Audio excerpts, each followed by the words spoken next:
I'm Robert Craig, and this is another episode of Just an Old Man Reading from His Bible. I'm the old man, and this is the Bible.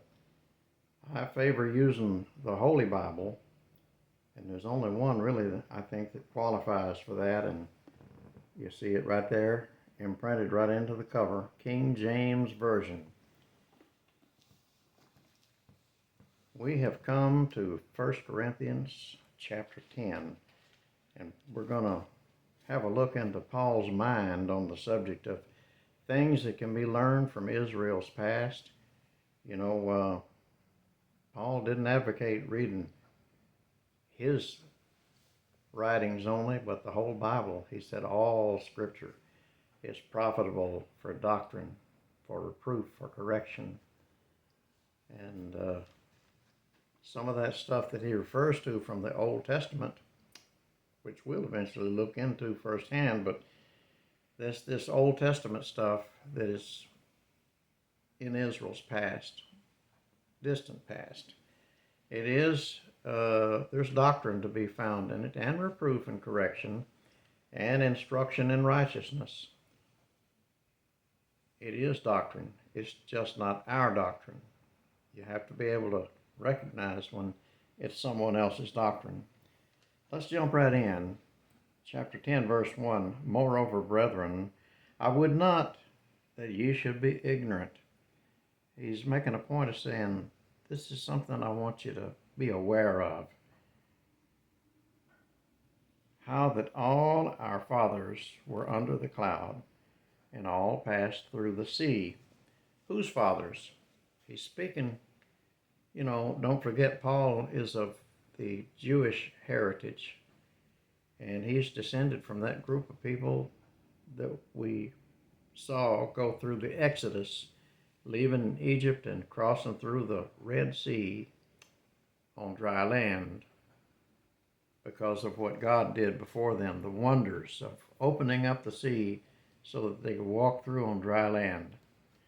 He says, I would not that you should be ignorant how that all our fathers were under the cloud and all passed through the sea. There was a cloud there before they ever crossed over. The Egyptians had tried to overtake them, and the Lord put up the most remarkable cloud, and it became a pillar of fire by night. And as the soldiers were held back,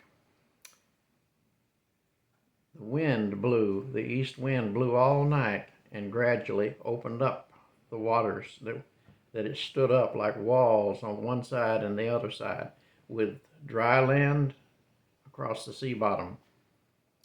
But all that night, that was the most remarkable light. We're going to have a look at that one day. During the night, while the sea was being gradually opened by that wind, that cloud put out a light.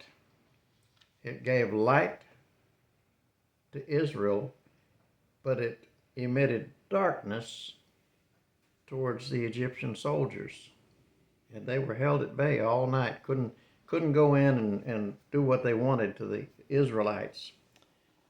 But that was a remarkable cloud, you got to admit. But they were all under the cloud and all passed through the sea and were all baptized unto Moses in the cloud and in the sea. This is their first baptism, and it's a dry baptism. The only people that got wet in this baptism were the Egyptians, and they were all wiped out. Verse 3, and these people, these fathers he's talking about, and did all eat the same spiritual meat. Meat in this sense is being food. They ate manna, and it was sometimes called angel's food. Verse 4, and did all drink the same spiritual drink. The water that they did drink there was, it was provided by divine providence also. And they all drank the same spiritual drink, for they drank of that spiritual rock that followed them, and that rock was Christ.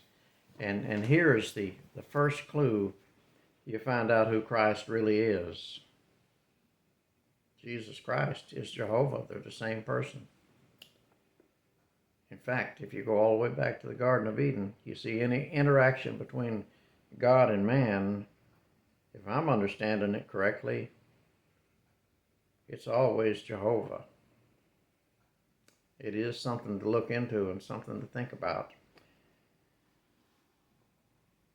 And that there's a verse somewhere that says, no man hath seen the Father, but the Son of God, he hath declared him. That's an interesting subject, and we're going to make a whole study of that one day. But if I'm understanding correctly, Jehovah's the only God we've ever interacted with, and that's Christ. All down through those centuries, from Abraham on, well, from Adam and Eve on, really. That rock was Christ, but with many of them God was not well pleased, for they were overthrown in the wilderness. Now these things were our examples, to the intent we should not lust after evil things, as they also lusted. See, they were made an example of. They lusted after things that they shouldn't have, or they wanted things they shouldn't have asked for. And now we're going to see the results, the natural consequences, in many cases, of what happens to those that do. Neither be ye idolaters, as were some of them, as it is written, the people sat down to eat and drink and rose up to play. This is a recounting of what happened while Moses was up on the Mount Sinai for 40 days, and they made a golden calf and had an orgy. Neither let us commit fornication, as some of them committed, and fell in one day 23,000. I mean, I don't think we had a battle in the Civil War where that many people fell in one battle. It may have been, but that is a lot of death at one time, in one day. Verse 9, neither let us tempt Christ, as some of them also tempted and were destroyed of serpents. Neither murmur ye, as some of them also murmured and were destroyed of the destroyer. I think that's referring to when the plague was sweeping through the camp, and from the vantage point of where Aaron was, and he was already high priest, and he could see a line progressing across the multitude, and they were dropping, and as that invisible line reached another group of people, they would drop, and you could see the progression of it, just as you can see the magnetic lines of a magnet under a sheet of paper with iron filings. You know, you could see the force of it, of an invisible thing expressed in visible results. And he grabbed a censer and put fire from the altar in it and ran and got ahead of the line of death and stood between the living and the dead in the authority of the high priest.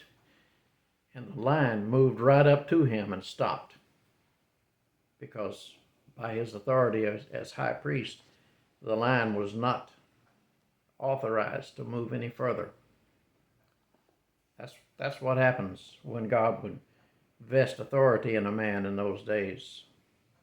Even the powers that be, I guess you'd say, they would not override the authority placed in a man by God. But I digress.